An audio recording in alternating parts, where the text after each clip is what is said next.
Nous nous retrouvons pour le mois de juillet destiné aux scorpions.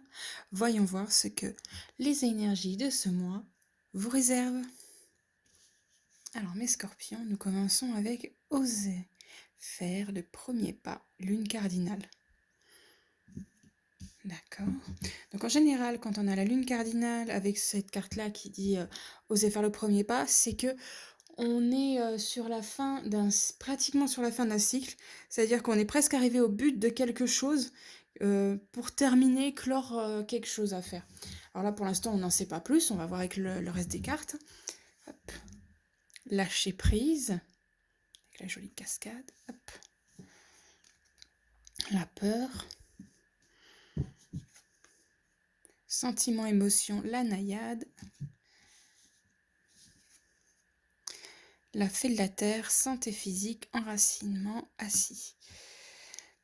Donc, en clair, ce mois de juillet, pour vous les scorpions, c'est un moment, comme à peu près tous les autres signes, ce mois de juillet, je disais qu'il était lourd. Vous, ça ne sera pas la même lourdeur que les autres signes.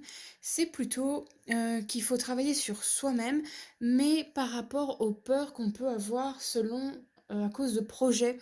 Je dirais des projets d'avenir type professionnel ou peut-être création comment dire, d'une famille, des choses comme ça. Vous avez des peurs qui sont vraiment liées avec le relationnel autour de vous, aussi bien au niveau du travail, au niveau de vos collègues. Il y a quelque chose qui fait que vous n'êtes pas top top avec eux en ce moment pour ce mois de juillet, mais ça devrait aller parce que c'est des peurs un petit peu irraisonnées.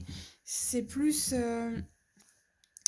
tiens, je suis pas bien parce que la personne m'a fait telle réflexion et plutôt que de rester enfermé par rapport à ça et trop à ruminer, il faudrait mieux aller voir la personne, lui expliquer.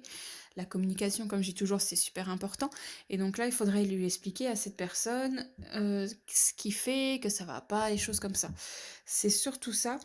Une fois que vous aurez donc libéré tout ce fardeau d'émotions que vous avez eu par rapport donc aux autres, tout ce qu'on vous a dit et qui vous a fait, comment dire, vous sentir mal, vous pèse et tout ça, une fois que vous avez lâché ça, que vous avez soufflé, ça ira beaucoup mieux. C'est vraiment pas le mois le plus compliqué que vous aurez cette année.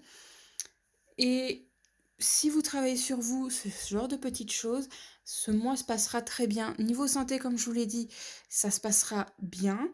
Donc travail, si vous communiquez, ça ira. Relationnel, pareil, il faut communiquer, poser les choses. S'il y a quelque chose qui ne va pas, faut le dire. Voilà, grosso modo, votre mois de juillet est un mois plutôt doux. Donc profitez-en, amusez-vous bien si vous êtes en vacances pendant juillet. Si c'est pas le cas, bah, prenez quand même un peu de temps pour vous. C'est important de prendre du temps pour soi, surtout que là, vous avez des peurs à travailler, des peurs qui sont pas rationnelles, mais c'est pas grave, on est humain, on a le droit de faire des erreurs, on a le droit d'avoir des peurs qu'on n'arrive pas trop à s'expliquer. Donc essayez de travailler sur ces peurs et ça ira très bien, mes scorpions.